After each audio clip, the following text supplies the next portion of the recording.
Hi, I'm Donna Phillips from Parrotwood Memorial Library, and I'm coming to you today to talk about the 19th Amendment, the women's right to vote, and um, and what it means to us today.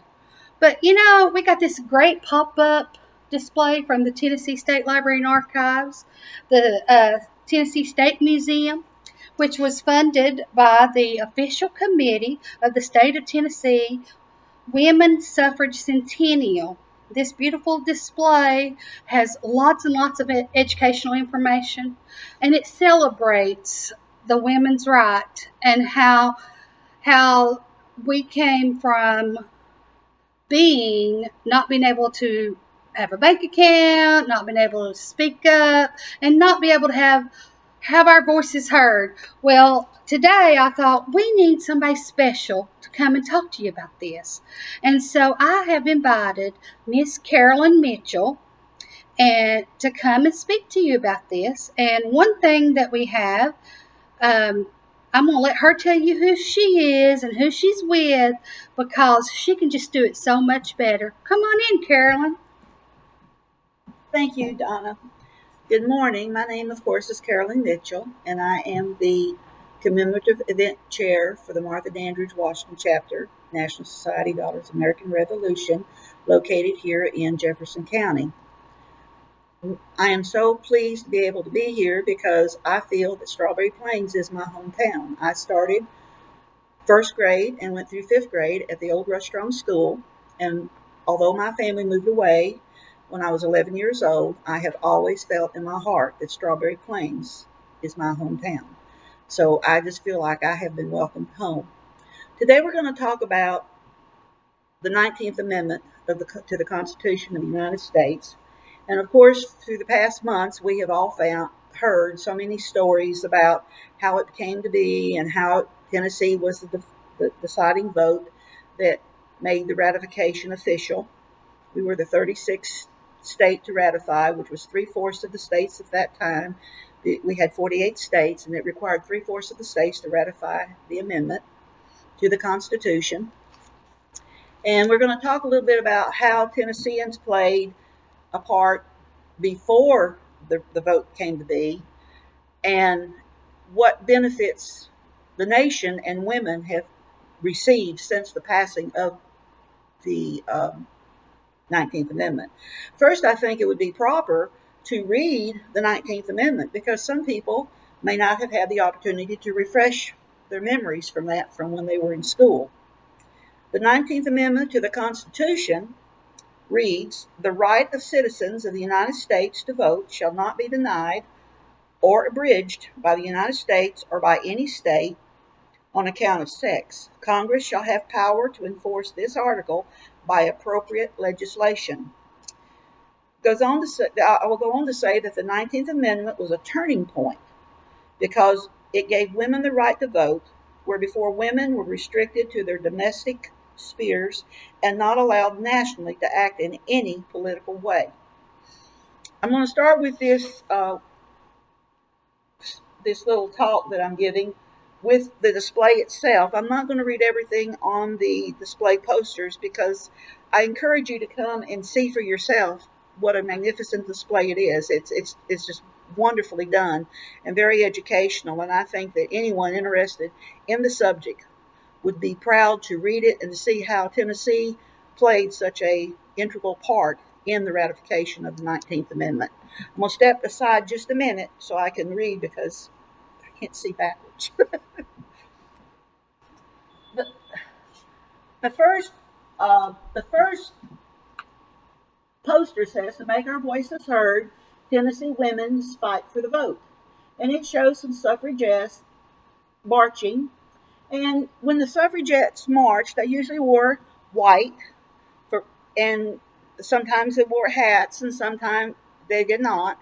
But a lot of them wore banners, such as mine, that says "Votes for Women" or other slogans. Um, they were noted for solidarity in their marches, and as time went on, more and more women joined the ranks. At one point in Washington, D.C., over 20,000 women marched in one parade. and they were women from all over the country.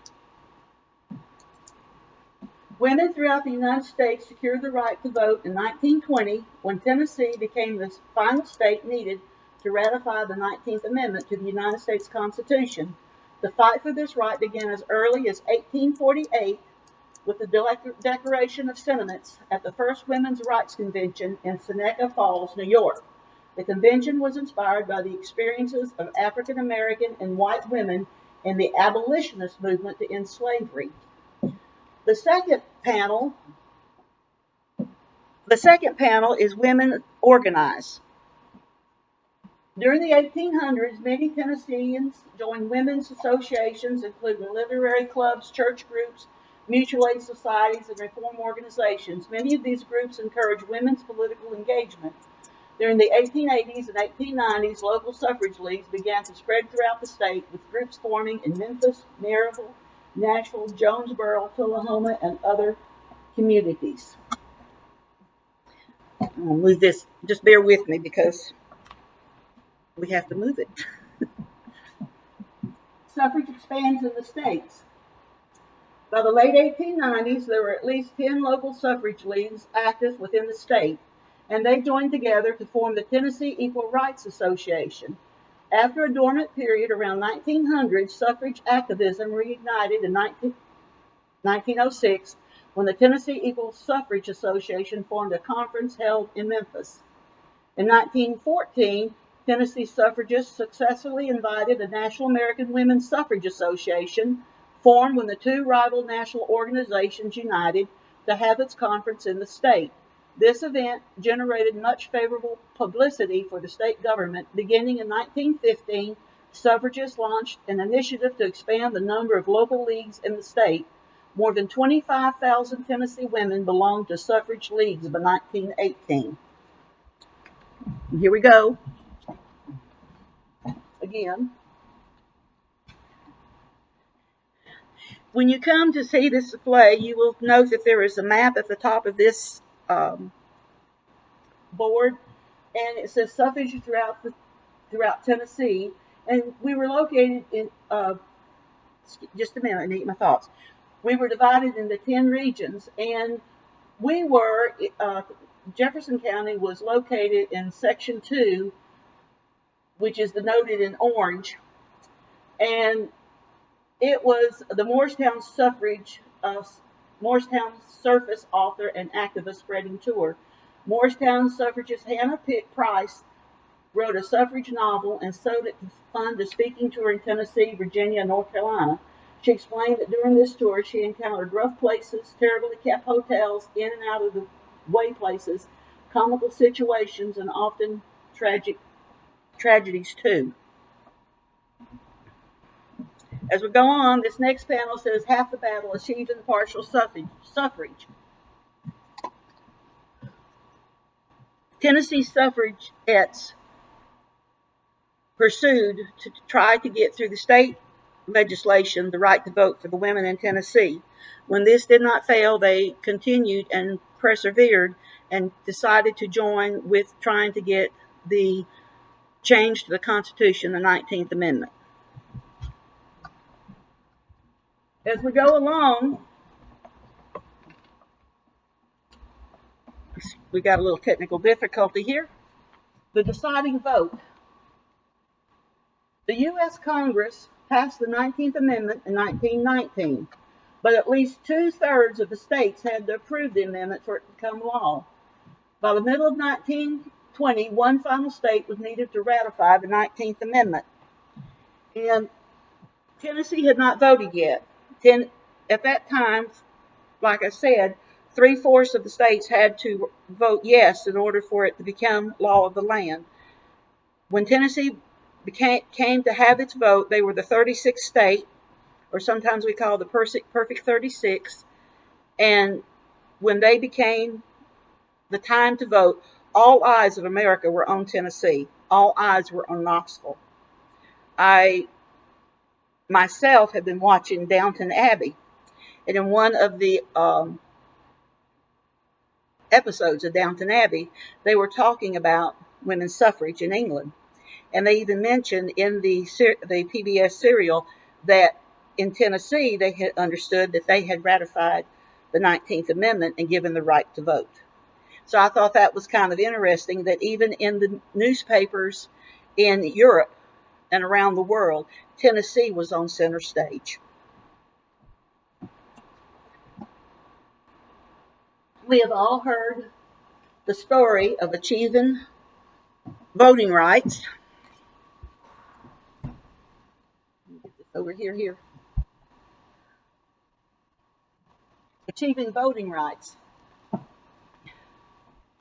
At the Hermitage Hotel in Knoxville, in Nashville, all of it came down to a final chapter of what would be decided in the state of Tennessee. At that time, the people who were for the women's right to vote would wear a yellow rose. The women had started wearing the yellow rose as a symbol of the right to vote. And even in the legislature, which were all men, the men who were for it would wear like a yellow rose in their lapel, and those men who were against it would wear a red rose in their lapel. When it came down to the day of voting for the ratification of the 19th Amendment, it was still very, very much in controversy. When they voted, it was a split vote. Half of the people voted yes, and half of the people voted no. There was a young man, Harry Byrne from McMinn County, who had been wearing a red rose the whole time. He was very much against the 19th Amendment, and everyone expected him to vote for the against the ratification of the 19th Amendment. However, his mother, who lived in Knoxville, Feb Byrne, wrote him a letter, which they have in the archives, that stated just different things that were going on in her life. And in a footnote, so to speak, she mentioned, and when you vote today, just remember your mother. And so after reading that letter, he put the note in his pocket. And when it came for him to vote, which he made the tie vote, he voted yes. At that time, at the end of the meeting, he had to leave the Hermitage and flee for his safety because there were people very, very angry at him, and he actually feared for his life at that time.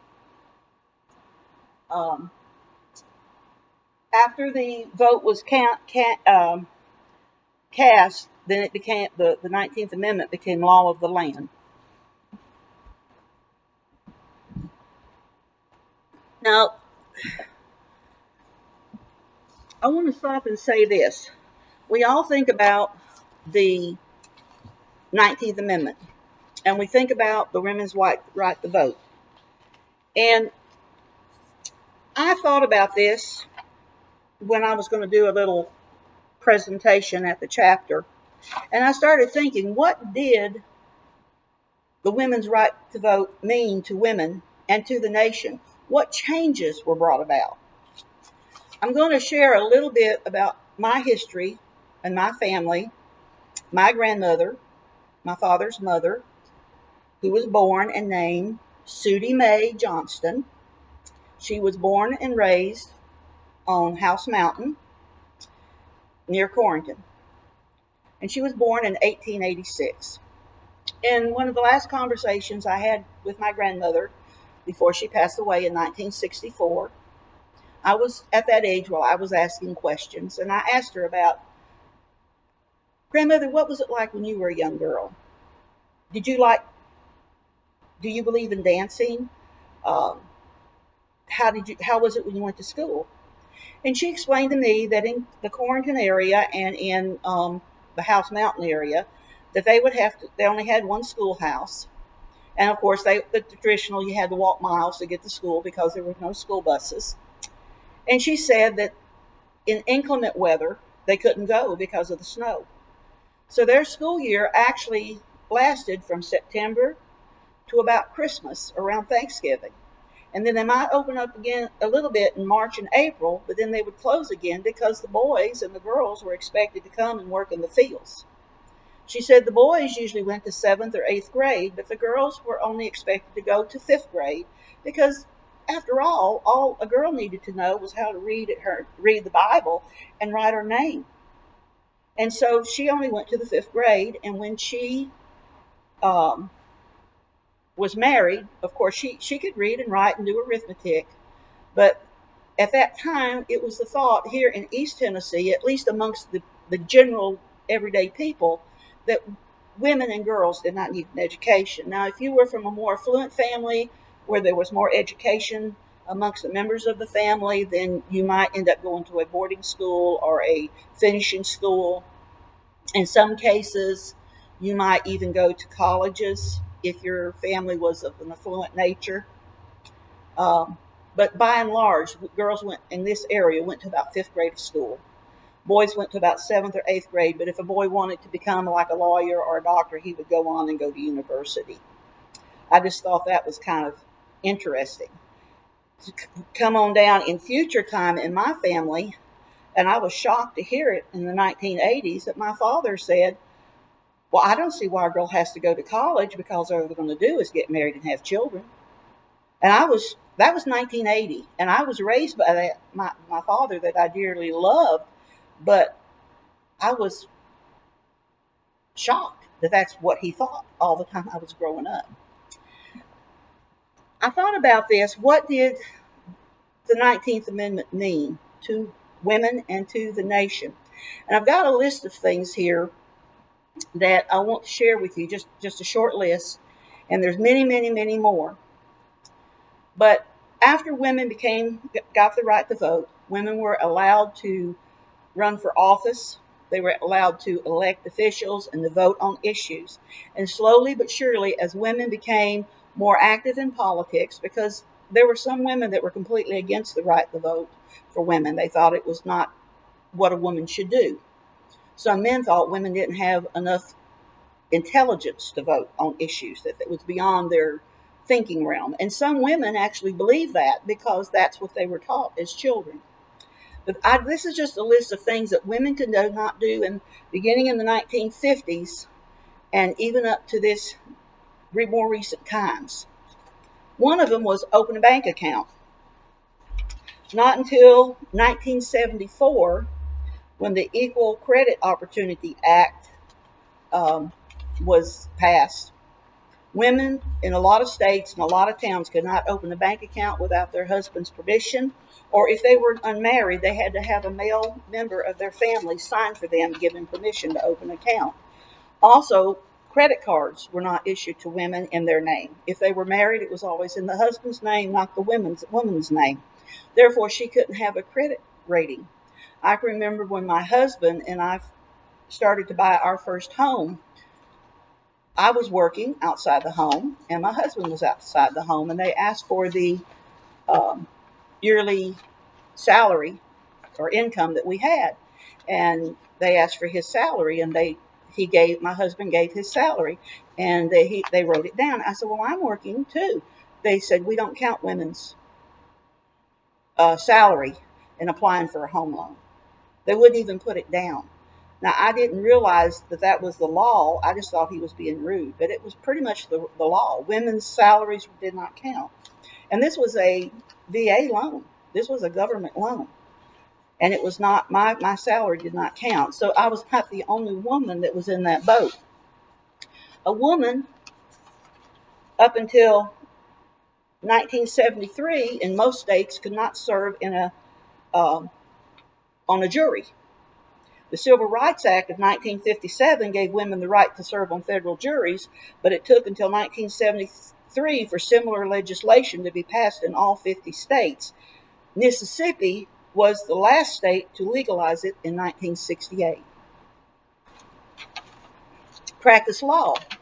A woman prior to the 19th Amendment could go to college, could go through all the courses, pass all the tests, take the state the bar, and pass, but they were denied the right to approach the jury to represent their client in front of the judge. They couldn't plead a case in court. Therefore, if they were a lawyer, they could not go the whole gamut of what a lawyer could do. They could only do like some land transactions or such as that they could not plead a case in open court. They could not attend a military academy. The first female students at West Point were not accepted until 1976, and then the other military academies followed suit. Become an astronaut. Now, not every lady wants to become an astronaut, but in the beginning of the space program, NASA did not allow women to be astronauts. And they didn't actually come out and say that women could not be astronauts, but they put requirements on the astronauts that women could not fulfill because they were not allowed to do these activities in the military. They could not be jet pilots. They could not be fighter jet pilots. They did not have the same opportunities that men had to achieve the requirements. Slowly but surely, as legislation passed and women were infiltrated more into the military and allowed to do these things, that the first woman astronaut was Sally Ride, and she broke the mold in 1978, and she had fulfilled the requirements of becoming an astronaut. They weren't allowed to attend Ivy League universities. 1977, Harvard accepted their first female applicant, while Yale and Princeton took the honor ahead of Harvard by accepting women in 1969.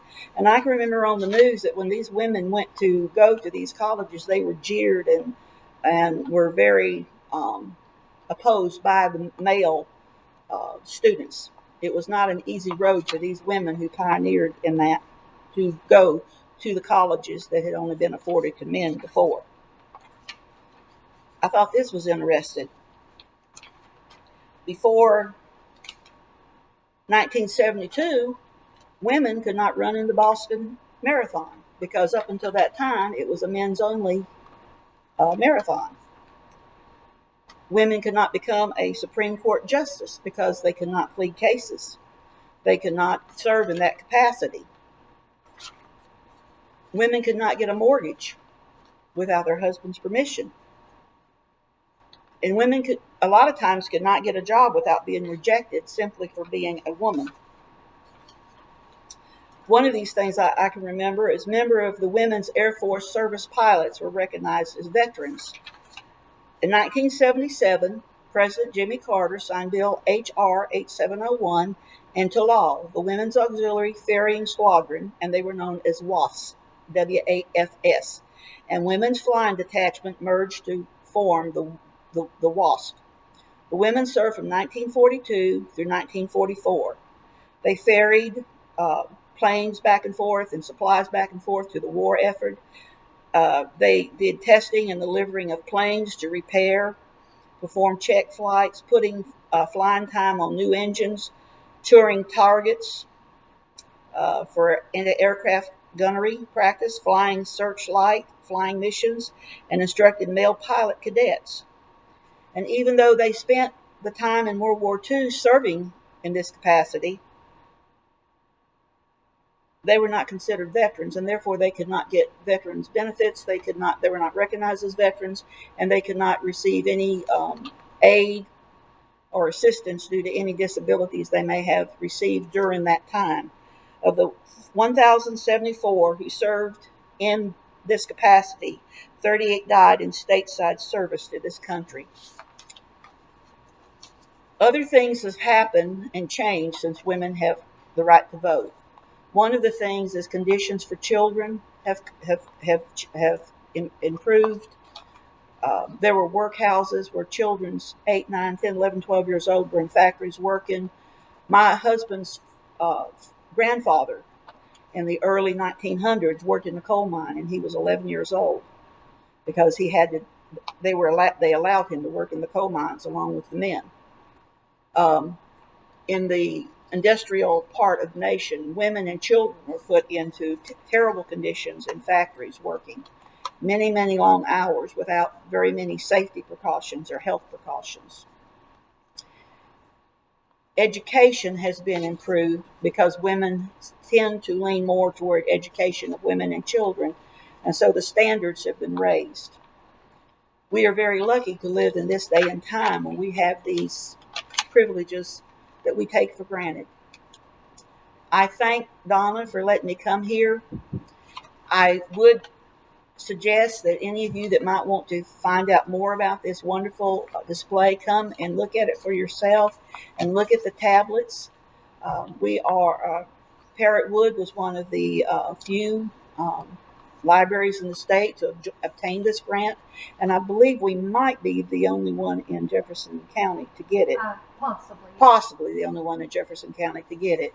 But thank you for letting me come, and just be careful out there. Thank you. Thank you, Carolyn. I just wanted to let you know, if you're not sure what's in the Declaration of Independence and the Constitution of the United States, we have these here for you. You can pick them up.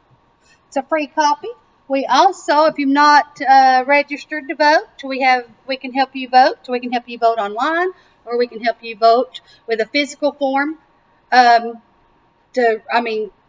can help you register to vote. And so if you're not registered to vote and you want to vote in November, you need to come by. We've got these registration forms here. We can help you register online. And we hope you enjoyed Miss Carolyn Mitchell. She's so informative. And thank you for taking the time to be with us today. Thank you.